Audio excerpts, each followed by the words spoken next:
নাও সন্তোষীমাকে আমাদের পুজো done. Good morning everyone. Good morning everyone. সন্তোষীমার পুজো হয়ে গেছে। আর একটা ছোট্ট গল্প দিয়ে আজকে গুড মর্নিংটা করছি।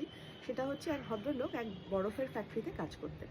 তো যখন ছুটি হওয়ার টাইমে কোনো কারণে ওই বরফের যে রুমটা সেখানে উনি গেছিলেন কোনো কাজে, আর দরজাটা লক হয়ে যায় আর তিনি ওই বরফের ওই রুমটার ভেতরে লক মানে পুরো একদম ফেসে গেছেন। এবার মানে অনেকক্ষণ হয়ে গেছে, কিছুতেই এবার সব তো ছুটি হয়ে গেছে, পুরো ফ্যাক্টরি ফাঁকা, বেরোতে পারছেন না এ থেকে। এবার উনি ভাবছেন যে আর কিছুক্ষণ হলেই তো আমি এবার মরে যাবো এত ঠান্ডার মধ্যে। তখন তিনি ঈশ্বরকে মানে প্রার্থনা করছেন যে ভগবান, আমি তো কোনোদিন কারোর ক্ষতি করিনি, কোনো অন্যায় করিনি, তাহলে আমার সাথে এরকম কেন হলো? বাড়িতে আমার বউ আছে, মা আছে, বাচ্চা আছে, আর বাড়ির একমাত্র আর্নিং মেম্বার আমি। তো আমার যদি কিছু হয়ে যায় তাহলে আমার সংসারটাও পুরোপুরি ভেসে যাবে। তো কেন আমার এরকম হলো বলে উনি প্রার্থনা করতেই থাকছেন। কিন্তু মানে সময় কেটে যাচ্ছে, এবার আস্তে আস্তে ওর শরীর হাত পা ঠান্ডা হয়ে যাচ্ছে, প্রায় সেন্সলেস হব সেই সময় ওর দরজায় কটকট আওয়াজ শুনতে পায়। এবং যতটুকু মানে ওর জ্ঞান ছিল ততটুকু বুঝতে পারে যে কেউ দরজাটা খুলছে।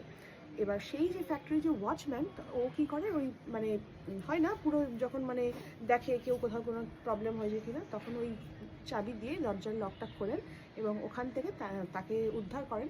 তারপরে একটা রুমে নিয়ে গিয়ে তার মানে শরীর গরম করার চেষ্টা করে, পুরো ঠান্ডায় মানে আর কিছুক্ষণ হলে হয়তো সে মরেই যেত। তো যখন ওনার মানে সুস্থ হয়ে যান, সেন্স আসে, তখন সেই ভদ্রলোক ওয়াচম্যানকে জিজ্ঞাসা করে যে তুমি কি করে বুঝলে, পুরো ফ্যাক্টরি তো ফাঁকা হয়ে গেছে, সবাই বেরিয়ে গেছে, কিন্তু তুমি কি করে বুঝলে যে আমি ওই রুমের মধ্যে রয়েছি?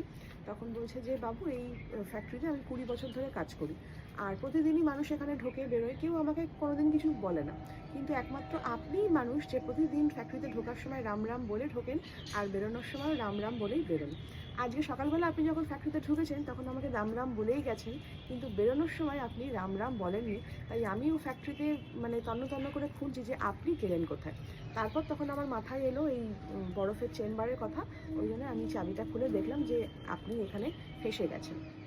তো দেখো, ভগবানকে আমরা মানি, বিশ্বাস করি, যাকে আমরা কোনোদিন চোখে দেখিনি, কিন্তু সামান্য একটা ওয়ার্ড, এই রাম রাম শব্দটা যে কত মানুষের মানে এই যে ভগবানের নাম করা, আমরা বলি না সকালবেলা উঠে ভগবানের নাম করো, সারাদিন ভগবানকে মানে নাম করো, কেন করি বলো তো? এই রাম রাম শুধু মুখে উচ্চারণ নয়, এটা আমাদের কোথাও ভেতরে গিয়ে একটা মানে পজিটিভ দিক চলে আসে, আর সেই রাম রাম শব্দটাই কিন্তু এই মানুষের প্রাণটাকে বাঁচিয়ে দিয়েছিল।